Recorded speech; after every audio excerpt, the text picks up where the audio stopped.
रहित शिक्षक जो हैं वो भी 40 साल से वेतनमान अनुदान के लिए तरस रहे थे, जिसको माननीय मुख्यमंत्री नीतीश कुमार जी ने ही 2008 में लागू किया था अनुदान देना। वो भी काफ़ी अपेक्षाकृत है मुख्यमंत्री जी से, और उनको भी लग रहा है कि हमको भी दशहरा से पहले कुछ खुशी मिलती।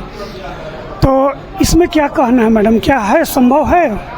देखिए, मैं जनता दल यूनाइटेड की प्रदेश प्रवक्ता हूं, मैं शिक्षा विभाग की प्रवक्ता नहीं हूं, लेकिन एक बात मैं जरूर आपको कहूंगी। इसकी बात करें, उज्ज्वला योजना, एक खास करके वैसी महिला तबके की बात हम करें जो कभी गरीबी की हालत में वो अपने लिए सोच भी नहीं सकती थी कि हमको गैस चूल्हा पे भी खाना बनाने को मिलेगा। उसकी चिंता यदि किसी ने की तो हमारे देश के प्रधानमंत्री माननीय नरेंद्र मोदी जी ने उस महिला की चिंता। अनुप्रिया यादव जी हैं हमारे साथ, जेडीयू की प्रवक्ता। मैडम, जिस तरह से नीतीश कुमार जी महिला सशक्तिकरण के लिए काफ़ी सारे काम किए तो सच्चाई है, लेकिन ऐन वक्त पर जब चुनाव का वर्ष है, 1-2 महीना के अंदर चुनाव होने वाला है, तो 10-10 हज़ार रुपया 75 लाख महिलाओं के खाते में भेजना, मैडम क्या नहीं लगता है इस पर सवाल तो उठना जायज़ है? ये चुनावी स्टंट तो नहीं?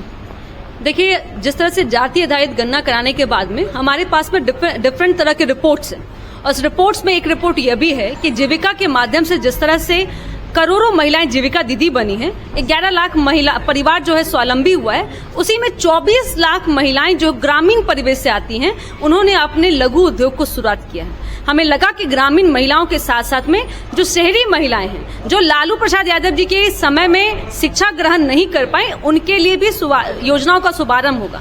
आपने देखा होगा, जाति आधारित गणना के बाद में मुख्यमंत्री जी बिहार की यात्रा पर निकले, उन्होंने निरीक्षण किया कि किन योजनाओं का क्या लाभ जमीनी स्तर पे है और किन योजनाओं को और आगे बढ़ाने की जरूरत है। जीविका के माध्यम वाली योजनाओं को और एक स्टेप आगे बढ़ाते हुए, इसको हम चुनावी स्टंट नहीं कहेंगे, क्योंकि जीविका को 2013 में चालू किया गया, वो चुनावी वर्ष नहीं था। जो साइकिल योजना थी, जब शुभारंभ किया गया, वो चुनावी वर्ष नहीं था। जब शराबबंदी हुई, तब भी वो चुनावी वर्ष नहीं था। ये जरूर आप बहस कह सकते हैं, लेकिन हमारे लिए एक संकल्प है कि हम शहरी महिलाओं को भी और उन महिलाओं को भी जो अभी भी विकास की मुख्यधारा से नहीं जुड़ पाई हैं, उन्हें 10,000 की राशि दे करके उन्हें रोजगार पैदा करने के लिए, और 10,000 की राशि ही नहीं, मैं बताऊं आपके चैनल के माध्यम से, उन्हें रोजगार करने के लिए वो जमीन भी मुहैया कराया जाएगा, वो मार्केट भी मुहैया कराया जाएगा जहां वो अपनी दुकान को लगा सकती हैं। तो इसलिए यह चुनावी वादे नहीं, यह संकल्प है, और ये हमारा एक संकल्प जिससे हम ये चाहते हैं कि बिहार की हर एक महिला सशक्तिकरण की ओर आगे बढ़े।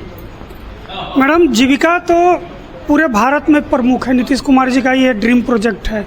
साइकिल योजना भी काफ़ी प्रचलित हुआ, इंटरनेशनल मुद्दा बना है। तो नीतीश जी ने तो काफ़ी सारे काम किए हैं, मुख्यमंत्री जी ने।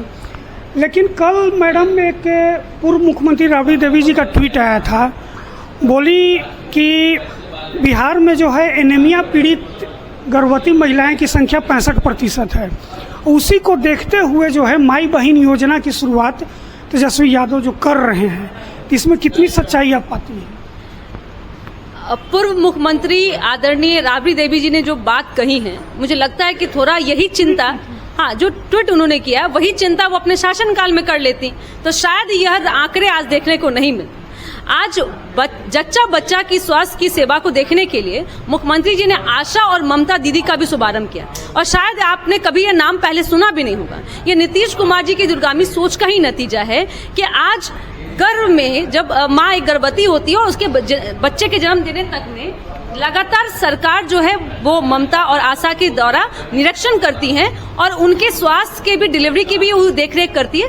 तो बिहार की जो आप जो चिंता जाहिर कर रही है, वो सरकार ने निश्चित तौर पे चिंता दिखाई है, कार्य भी हो रही है, और लगातार महिलाएं जो आप देखिएगा, जिस तरह से महिलाएं खुद को सोच रही है कि उनके जीवन का सही निर्णय क्या है वो ले पा रही है।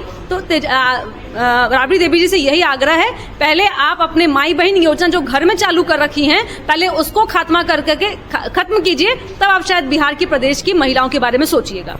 अच्छा मैडम, ये 10-10 हज़ार रुपया 75 लाख परिवार को क्या मिल चुका है? कल 75 लाख महिलाओं के खाते में कल ये राशि चली गई है, और आप बिहार के महिलाओं को जा करके मिल करके उनसे बातचीत कर सकते हैं, और मुझे लगता है कि निरीक्षण भी करना चाहिए क्या वो महिलाएं कितनी आज खुशी जाहिर कर रही हैं कि उनको क्योंकि आप देखिए समय कितना महत्वपूर्ण है। कई परिवार ऐसा भी होगा जो शायद उसके पास में इतनी भी पूंजी नहीं होगी कि इस नवरात्रि के महीने में मेला में वो छोटी छोटी दुकानें खोल सके। मुझे लगता है कि शायद कई परिवार 10,000 के राशि को लागत लगा करके वो 20 से 30,000 कमा करके अपनी योजनाओं का शुभारंभ करेंगी। तो ये राशि पहुंच चुकी है और आपके माध्यम से एक बात और, यह किसी तरह का ऋण नहीं है, लोन नहीं है, ये वन टाइम पेमेंट इन्वेस्टमेंट है। और अगर अपने रोजगार को आप आगे बढ़ाती हैं तो आपको 2 लाख की राशि भी दी जाएगी 6 महीने के बाद।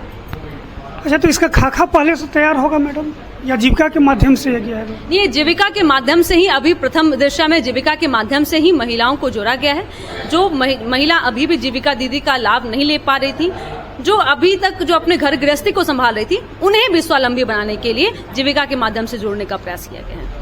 ये जो 10-10 हजार रुपया खाता में गया है, ये जीविका दीदी के माध्यम से ही गया है? जी, जीविका दीदी ही इसका मॉनिटरिंग कर रही हैं। जीविका की दीदी ही इसके जो दीदियां होती हैं उनके बैठकों में यह फॉर्म फिलअप कर करके उनको आइडेंटिफाई करके, कुछ उसमें मुझे लगता है कि जो भी महिलाएं हैं जो नौकरी में नहीं है, जो नौकरी में है उनको नहीं ये लाभ मिलेगा। जो किसी तरह की रोजगार से पहले से कर रही हैं उनको मिलेगा, जो रोजगार नहीं करी उनको मिल रहा है। अच्छा, ये पहले से प्रोग्राम चल रहा था, सिर्फ ट्रांसफर हुआ है 2 दिन पहले? नहीं, यह योजना का शुभारंभ कुछ दिन पहले ही हुआ है, लेकिन इसका निरीक्षण माननीय मुख्यमंत्री जी ने, जैसा मैंने बताया कि जाति आधारित गणना के बाद में जो रिपोर्ट हमारे सामने में, उस रिपोर्ट के आधार पे एक नई योजना का शुभारंभ किया गया और जीविका की योजनाओं को और एक नए स्टेप में आगे बढ़ाया गया है। मैडम, एक सवाल जरा हटकर है। नीतीश कुमार जी हर वर्ग के लिए काम किए हैं, ये तो सच्चाई है, बिहार की जनता भी जानती है। लेकिन मैडम, वित्त रहित शिक्षक जो हैं वो भी 40 साल से वेतनमान अनुदान के लिए तरस रहे थे, जिसको माननीय मुख्यमंत्री नीतीश कुमार जी ने ही 2008 में लागू किया था अनुदान देना। वो भी काफ़ी अपेक्षाकृत है मुख्यमंत्री जी से, और उनको भी लग रहा है कि हमको भी दशहरा से पहले कुछ खुशी मिलती। तो इसमें क्या कहना है मैडम, क्या है, संभव है? देखिए, मैं जनता दल यूनाइटेड की प्रदेश प्रवक्ता हूं, मैं शिक्षा विभाग की प्रवक्ता नहीं हूं। लेकिन एक बात मैं जरूर आपको कहूंगी, ये नीतीश कुमार जी हैं तभी तो सभी निश्चिंत हैं और तभी सभी आशा की निगाह से देख रहे हैं कि क्योंकि हमारी सरकार का एक संकल्प था कि न्याय के साथ विकास। न्याय मतलब सभी को समान रूप से सम्मान मिले, सभी को जीने का अधिकार मिले। और मैं आपके चैनल के माध्यम से आश्वासन जरूर दूंगी हमारे माननीय मुख्यमंत्री जी की तरफ से कि आप निश्चिंत रहिए, आपकी बातों को भी सरकार सुन रही है और समय रहते जरूर वो आपकी बातों को और आपकी मांगों को पूरी करेंगे। धन्यवाद मैडम। तो अभी आप देख रहे थे खबरें बिहार लाइव। तो अभी आपने सुना जेडीयू की प्रवक्ता अनुप्रिया यादव जी क्या बोली। ये 10,000 रुपया जो बिहार की महिलाओं के खाते में गया है उस पर। अब हम इसी पर बात करेंगे। हमारे साथ हैं पूनम सिंह जी, जो कि प्रदेश प्रवक्ता हैं भारतीय जनता पार्टी की। मैडम, जिस तरह से एनडीए सरकार नीतीश जी और मोदी जी की जो जोड़ी है बिहार में भी काफ़ी कमाल कर रही है। ये तो धरातल पर काम देखा जा रहा है कि महिलाओं के उत्थान के लिए एनडीए सरकार ने ढेर सारी योजनाएं चलाई बिहार में और सफल भी हुई। ये मैडम जो 10-10 हज़ार रुपये आप लोग 75 लाख महिलाओं के खाते में जो ट्रांसफ़र किए हैं, ये ऐन इलेक्शन के पहले, ये कहीं चुनावी स्टंट तो नहीं? देखिए, ये चुनावी स्टैंड तो बिल्कुल ही नहीं है, क्योंकि जब बिहार में एनडीए की सरकार बनी तब हमारे माननीय मुख्यमंत्री नीतीश कुमार जी ने, आपने देखा होगा कि 50% पंचायतों में आरक्षण दे करके जो महिलाओं को सम्मान देने का काम किया। शायद ये विपक्ष के जो नेता, जो पहली सरकार थी, चाहे लालू यादव की बात करें चाहे राबड़ी देवी जी की, वो लोग उनके बेटे जो माई बहन की योजना की बात करते हैं, शायद ये भूल जाते हैं कि बिहार में आधी आबादी भी थी, लेकिन उस आधी आबादी को किसी ने सम्मान देने का काम किया तो भारतीय जनता पार्टी और एनडीए की सरकार ने की है। तो बिल्कुल ही नहीं, हम लोग शुरू से, आप देख लीजिए, जब से एनडीए की सरकार बनी है तब से बिहार में, चाहे देश की बात करें, उज्ज्वला योजना, एक खास करके वैसी महिला तबके की बात हम करें जो कभी गरीबी की हालत में वो अपने लिए सोच भी नहीं सकती थी कि हमको गैस चूल्हा पे भी खाना बनाने को मिलेगा। उसकी चिंता यदि किसी ने की तो हमारे देश के प्रधानमंत्री माननीय नरेंद्र मोदी जी ने उस महिला की चिंता की, उस गरीब महिला की चिंता की कि जो आंख में धुएं लगते थे, आंख खराब हो जाते थे और पैसे नहीं मिलते थे कि कैसे उसकी इलाज कराई जाए, उसकी भी चिंता माननीय नरेंद्र मोदी जी ने आयुष्मान कार्ड से की। उस महिलाओं की भी जो किसी के आगे गहना गिरवी रखना पड़ता, उस माता बहनों को अपना गिरवी के लिए अपना गहना न रखना पड़े, इसकी भी चिंता की। तो एनडीए की सरकार में शुरू से ही आपने देखा होगा कि जब से एनडीए की सरकार आई, आधी आबादी को, ये हम आपको अब बताना चाहेंगे कि अधिनियम बिल जो 33% आरक्षण जो महिलाओं को मिलना चाहिए था, वो बहुत पहले से लंबित पड़ा था। लेकिन जब इसकी हमारे देश के प्रधानमंत्री नरेंद्र मोदी जी बने, तो उन महिलाओं को, हम लोगों को, आधी आबादी को 33% अधिनियम बिल ला करके पास करके ये सम्मान देने का काम किए।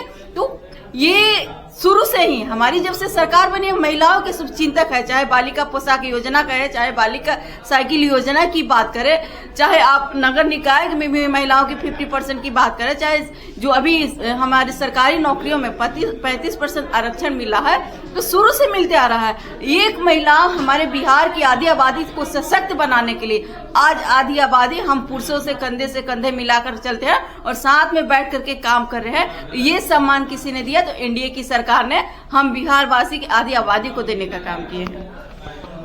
धन्यवाद मैडम।